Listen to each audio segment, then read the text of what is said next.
आज आलो होतो सीवूड मॉलला. सीवूड मॉलमध्ये मी पहिल्यांदा आलो, बघितलं तर एक नंबर होता मॉल, तर एकदम खतरनाक. तर लगेच भूक लागली म्हणून 7 स्पाइसेस किचन अँड रेस्टॉरंटमध्ये घुसलो. रेस्टॉरंटमध्ये घुसल्यानंतर रेस्टॉरंट एक नंबर. तर लगे याची टेस्ट वगैरे बघू कसं काय. नमस्कार मित्रांनो, माझं नाव आहे विशाल ठोंबरे आणि आपल्या मिनी ब्लॉगमध्ये तुमच्या सगळ्यांचं स्वागत आहे. तर चला निघूयात आपण पहिले तर दुकानावर जाण्यासाठी. आज आपल्याला थोडं बाहेर जायचं आहे. त्याच्या अगोदर आपण दुकानावरचं काम वगैरे सगळं कंप्लीट करून नंतर जाऊ. तर लगेच दुकानावर काम वगैरे सेटअप केलाय. लगेच आपण गाडी पार्क केली. लगेच आपण रिक्षाने बसलो. रिक्षावरून बसून सरळ डोंबिवली स्टेशनला पोहोचलो. इथून जाताना पहिले तर आपल्याला काढायचे तिकीट. कारण रिक्स घ्यायचा नाही. रिक्स घेतला ना तर कॉपी 500 रुपये जातील. त्याच्यामुळे 15 ते 20 रुपये तिकीट काढून घ्यायचं. पण काय फायदा तिकीट काढून पण मी चुकीच्या डब्यात घुसलो. चुकीचा डब्बा म्हणजे एसीच्या डब्यात घुसलो. एसीच्या डब्यात जरी घुसलो तरी फाईन मारतात. तरी बरं झालं लवकरात लवकर बाहेर निघलो. पोहोचलो ठाण्याला. पोहोचलो ठाण्याला पहिले उतरलो. उतरल्यानंतर दुसरी ट्रेन पकडून सरळ सीवूड मॉलला आलो. सीवूड मॉल मध्ये आपल्याला थोडं काम होतं. इथं ते काम झाल्यानंतर आपण थोडं फिरत होतो. एवढा टाइम झाला तर विचार केला चला आता आलोय इथला थिएटर पण बघून घेऊ कसा काय ते. तर विचार केला बागी 4 पिक्चर बघावं. पण बागी 4 पिक्चर अवेलेबल नव्हता. तर बघितला हा कंजुरी भंजुरी. आपल्याला असे पिक्चर आवडत नाही, इंग्लिश भंकस वाटतात म्हणून आपण बघत. मला आवडतात असे फाईटचे, ऍक्शनचे. तर लगेच बाहेर निघालो. पिक्चर वगैरे बघून झालंय. बकवास पिक्चर आहे. तर निघालो बाहेर आणि मस्त हॉटेल वगैरे बघितलं. हॉटेल एक नंबर, टाइम झोन एक नंबर. इथल्या टाइम झोन मध्ये तर बरंच काय होतं, पण विचार केला आता आपल्याकडे टाइम कमी. तर लगेच आपल्यासाठी मागवली KFC. तर लगेच खाऊन झाल्यानंतर लगेच गेलो खाली. खाली गेल्यानंतर आपल्याला भेटली डिफेंडर कार.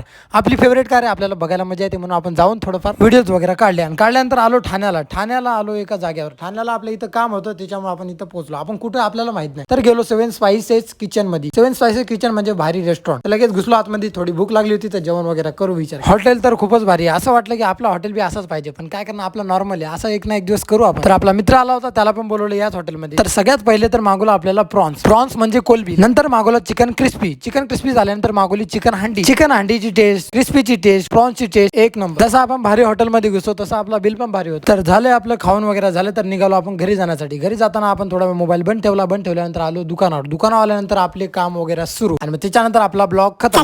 तुम्हाला जर आपला ब्लॉग आवडला असेल तर लाईक करा, कमेंट करा, शेअर करा, सबस्क्राइब करा, फॉलो करा, सगळं करा आणि वापस करा आणि झोपून जा. Bye bye bye bye bye bye.